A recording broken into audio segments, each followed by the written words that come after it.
5, 4, 3, 2, 1. Liftoff. We have a liftoff. We choose to go to the moon in this decade and do the other things, not because they are easy, but because they are hard. Thanks for joining us. You might be saying or thinking to yourself, Cape Canaveral in Florida, about 500 miles away. What does the moon landing anniversary have to do with Atlanta? You would be wrong. Atlantans were all over it, like everywhere else in the United States, on that very, very special week. A moonshiner from Dawsonville helping build the rockets. Atlanta civil rights legends protesting the launch of Apollo 11. And one of Atlanta's most famous photographers playing slot cars with astronauts. We begin with Atlanta photographer Chuck Rogers. Here is our Jennifer Bellamy. It looked like a Monet painting. After jumping off the press truck at the end of the 1978 Peachtree Road Race, Chuck Rogers snapped one of the most iconic photos ever taken of the race. Has been extremely successful. 800 billboards with that image in France alone. But this week, Rogers is thinking about a time long before then, 1957, when he took a job working for RCA at Cape Canaveral. Rogers still remembers his first meeting 62 years ago. When Dr. von Braun told us in a meeting that we were going to the moon, everybody thought, what is this guy smoking? Chuck would embark on a 12-year journey photographing the very beginning of our nation's space program. And because the press wasn't allowed on Cape Canaveral at the beginning, he would shoot the launches and release them through RCA. Sometimes I would work 17, 18 hours in a day before I was actually released to go home. It quickly became a job of a lifetime for Chuck, shooting some of NASA's most iconic photographs. So the Air Force was approached by AP saying, we think Chuck Rogers is the most published photographer in the world. And we want to feature him in a story. And the Air Force said, we would like to do that. And Chuck got to know Alan Shepard and the other original 7 astronauts, even socializing with him after work at a Cocoa Beach toy slot car track. And it was a lot of fun. They are timing the laps with their big astronaut watches. And fun aside, the work could also be a bit scary. He photographed launches from only 3,500 feet away. You can get almost blown off your feet from the thrust from the rocket when it takes off. And he hung off the top of the VAB building to take the first picture of a Saturn V rocket rollout. So I crawled the last 15 feet, hung my elbows over, and waited for the rocket to come out, and almost died of fright. With more than a half a century past now, Chuck looks back at his career with a viewpoint few of us will ever have. Completely satisfying. Have your work published is the greatest thing that can happen to a photographer or an artist. And my work was maybe the most published in the world. So it was extremely gratifying and fun. When you talk about a great space name, Chuck Rogers is pretty heroic. You might be thinking, well, I used one of the pictures from Rogers on a postage stamp, and you would be right. The U.S. Postal Service did take one of his photos, and then they turned it into a stamp, and it adds only to his reputation as someone who was gifted, talented, and a part of the American lexicon. All right, next, we're getting awesome in Dawsonville. This in itself is a very intriguing journey. Here's John Sherrick introducing us to Ken Martin. It was a very peaceful ride. Just before dawn, July 16th, 1969, Ken Martin was driving into work, looking up and seeing the Saturn V rocket brighter than the moon against the night sky. I remember thinking, and I still remember this, I remember thinking, hey, this is just like Buck Rogers. I mean, I'm a part of the serial here that I saw when I was a kid. Ken Martin, just 24 years old. He'd already been working at the Kennedy Space Center for 3 years, beginning fresh out of the Marine Corps in 1966, assigned to the Apollo mission. I just, every day I went to work, I was just enthused to go because I knew that we were part of something that was pretty spectacular.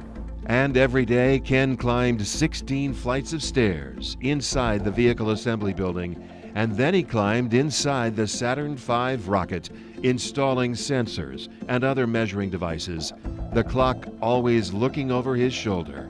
He had little time. Every day I went there, I felt not a pressure, but we knew we were under time constraints. There were things that had to be done every day. We're approaching the 60-second mark.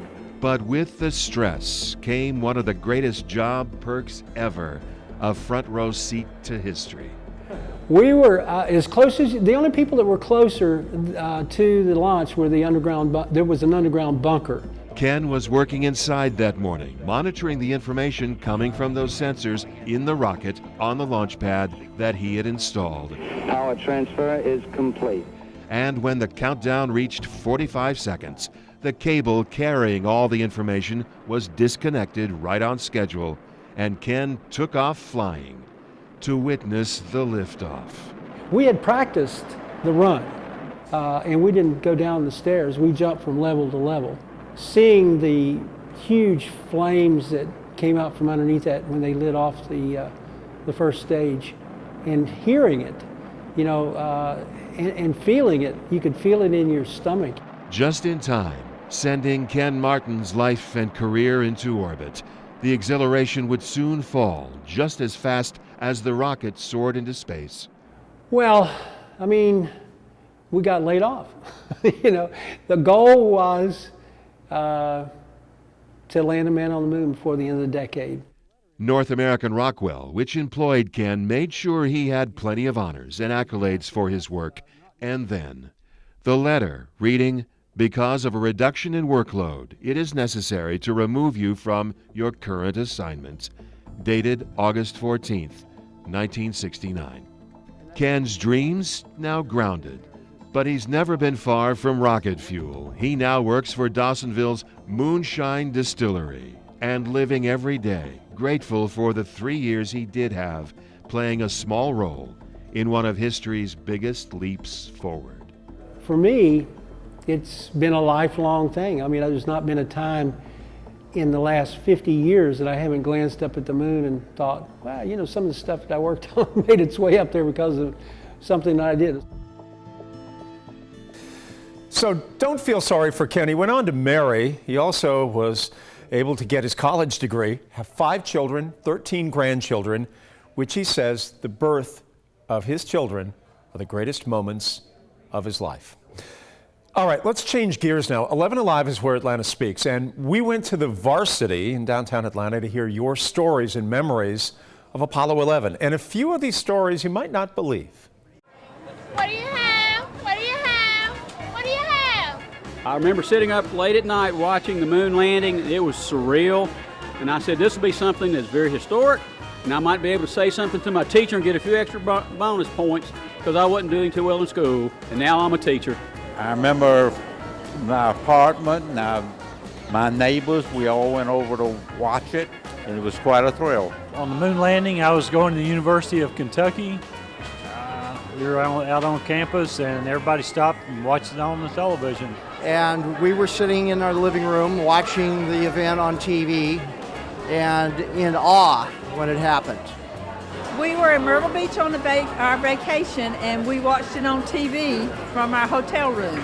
And it was exciting, and it was like, what are they doing? I can't believe that somebody can live on the moon outside the Earth. And it was just fantastic. Fantastic.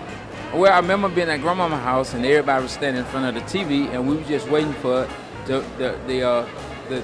the ship to land. So I remember that day, but I was young, but I still remember because it was everybody was excited about it. I remember sitting in front of the television in my pajamas watching it. There were 3 channels and PBS, and I had to get up and change them. But nobody touched the TV when we were sitting there that morning. Well, I remember the comment that was made by the guy who stepped foot on the moon. And it was an interesting comment, but it goes something like this. One step for mankind and one step or two steps for the nation. I'm gonna tell you my story about my grandmother. She was alive. She was born in 1879, and when they landed on the moon, she just did not believe it. She says that does not exist. So she passed never believing that we landed on the moon. Correct. That's correct. She didn't believe it. I didn't believe at the time. I didn't really believe that they had landed on the moon. I thought they was out in the Arizona desert somewhere playing games. I know of a lot of people who believe it didn't happen, but it did. I was 9 years old, and my parents loaded us into the car, me and my brother and sister, and said, we're going down to Titusville. And I wasn't sure why. We got there, and there was this big field with Cape Canaveral on the other side of the Indian River. And we saw this set up, and all these people were about, a crowd there. There were tables selling little buttons that had Apollo 11, and I wanted a button. I badly wanted a button, but I didn't have the money, and I guess either my parents didn't want me to have the money or didn't want me to buy a button. For whatever reason, I saw Apollo 11 lift off with Neil Armstrong and Buzz Aldrin and Mike Collins, and watched it go off to the moon, and I didn't get this button that I wanted to remember it. I still never got my button. I'm bitter about it. That was from our reporter Jerry Carnes. Now, you might think that everybody was on board for the moon missions, and that is how history has sort of played it out. But the polls at the time were a different story. Some of Atlanta's biggest legends in the civil rights community drove to Cape Canaveral to protest the launch of Apollo 11. Here is Doug Richards. This year's space budget is 3 times what it was in January 1961. When President Kennedy challenged America in 1962 to reach the moon, NASA had already launched 5 manned rockets, and the government was spending $5.5 billion a year on space. A staggering sum, though somewhat less than we pay for cigarettes and cigars every year. Space expenditures. Even in 1960s money, that cost was staggering. $25 billion by the time the Apollo program ended. July 16th, the day had come. As the Apollo 11 astronauts prepared for launch, a bus on the grounds near the Kennedy Space Center emptied, and Atlanta civil rights figures Ralph Abernathy and Hosea Williams emerged to lead a protest against the space program. I think he was, as many of those men on the inner circle of Dr. King, was still out of his mind. That's Elizabeth Omalami, Hosea Williams' daughter. The protest came 15 months after the murder of Martin Luther King Jr. Williams, Abernathy, and other King lieutenants had struggled to keep the civil rights movement energized in King's absence. So what a better thing to get the issues of poverty and hunger on a national scale than to march on the moon launch. Liftoff. We have a liftoff. On the eve of one of man's noblest ventures, I am profoundly moved by our nation's scientific achievements in space. Abernathy recognized the historic moment while decrying what he called an inexcusable gulf between America's technological abilities and our social injustice. NASA responded by inviting some of the protesters to watch the Apollo 11 launch in the VIP section. Not to say the moon launch was a bad thing, but your priorities, America. Let's take a look at your priorities. Was Hosea Williams right? He was always right. Marching is always his go-to spot. It took years, but politicians kind of came around to Williams and Abernathy. President Nixon waving to the astronauts. After he was reelected, President Nixon canceled the final Apollo launch for budgetary reasons. And Lord knows, if we search the budget of NASA, we could pull out enough money to feed thousands of hungry children. I can pinky swear, guarantee you that. Perhaps a story that has been forgotten in the fog of time. People not remembering the protests, not remembering the era, and how much was up for discussion and how much was up for protest in the United States. Now, how many people remember when Hollywood wanted to make a movie about Neil Armstrong? They did not go to Cape Canaveral. Instead, they came to Atlanta. The movie, if you have not seen it, is a really interesting saga and tale of Neil Armstrong with Ryan Gosling in the lead role. It's a solemn movie. It's quiet. It moves along at a very, very interesting pace, and it captured the life and times of Neil Armstrong. Here is the A-Scene's Francesca Amaker explaining. I'm Francesca Amaker with the A-Scene. You might think we don't have anything to do with the moon landing anniversary here in Atlanta, but no, we do, and A-Scene is all over it. I had the opportunity to talk with Neil Armstrong's two sons about the movie First Man, shot right here in Atlanta. They told me just how personal the movie was to them.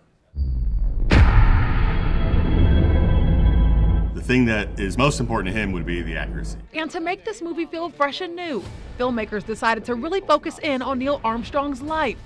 And it just gets really personal. And it was the personal stuff that amazed me, the stuff I didn't know anything about. Few of us knew that Neil Armstrong lost his daughter to a brain tumor. He lost his close friends on missions, his home burnt to the ground, and he even nearly died several times while on missions and training. Buzz Aldrin, who was with Armstrong on the moon, recently told the Washington Post that for years afterwards, he suffered from mental health issues.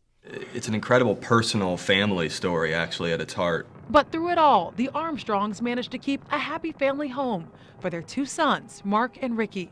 You know, we were just an ordinary family with doing ordinary family stuff. It's just that Dad was doing something extraordinary when he was at work.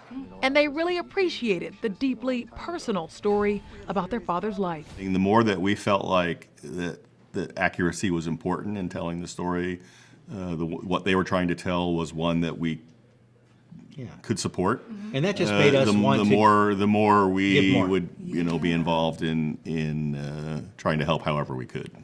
And that whole movie was shot right here in Atlanta, Georgia, at Tyler Perry Studios and up in Roswell, making sure that Atlanta stays a part of the story. For many of us of a certain age who were alive and who witnessed that via our television set in our parents' home, this week has meant some contemplation. If somebody would have told me as I was sitting in my parents' basement in 1969 in Denver that maybe this would be the high point of American life, that this mission, this moment would never be eclipsed in my lifetime, I'm not sure I would have believed it. And that's what I think people are thinking about today and thinking about this week. What does this anniversary mean? It obviously means a tremendous human accomplishment, but at what cost? Lives were lost. Also, it's been pointed out that billions were spent on the space program while we continue to have issues of poverty in the United States in the 1960s. Vietnam was rolling through.